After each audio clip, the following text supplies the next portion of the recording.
Hello? Hi. This is the story of how I met my friend Muya. So I grew up in a town called Gravenhurst, which is this beautiful but small, quiet place in Canada. And I was a trombone-playing, musical theater doing, ivory-tickling, figure-skating kid in this town full of hockey players. Everyone probably knew I was gay, but high school's rough and I wasn't ready to come out yet. So I would date the exchange students, the girls who would come from France or Germany or wherever. It really worked out for me because they would leave before anything got serious. Bye, don't come back. My devious homosexual scheme was all going great until this Swiss girl came to town. We would go for walks in the woods and make peanut butter pies, and we just clicked. And I didn't want her to leave.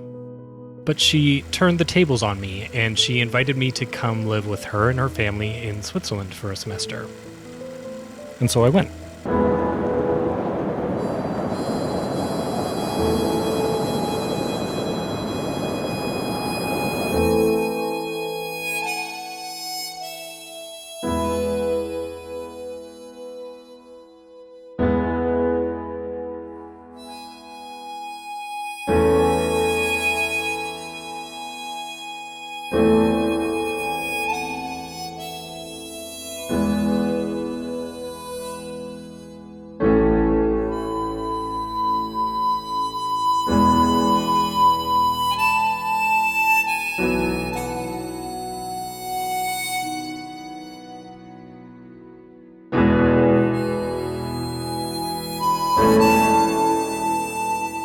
I'd never seen a mountain before, and suddenly I was looking out at Mont Blanc from the dinner table every night.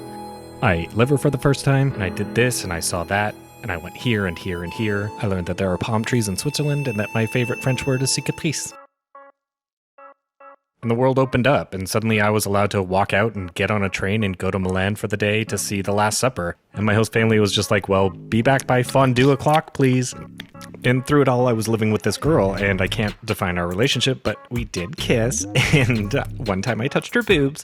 But we were just close and affectionate, mostly.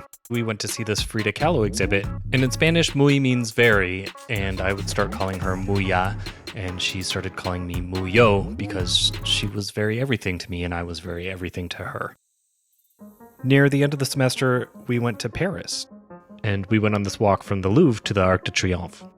On the way, I pointed out this obviously gay guy, and I kind of laughed at him, and she looked at me and she was like, yeah, we don't really care about that here. We went to the top of the Arc de Triomphe, which I didn't know you can do, but you can do that.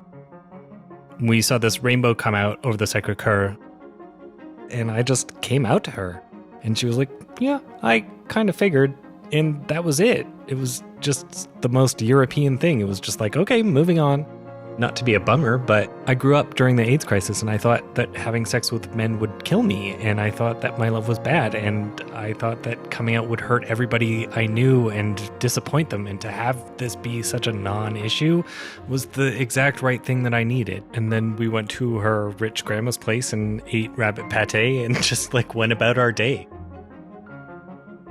And then it was over. And I flew home. And I felt like I was coming back from Narnia because I'd lived a full life in those few months, and I couldn't yet explain it to anybody.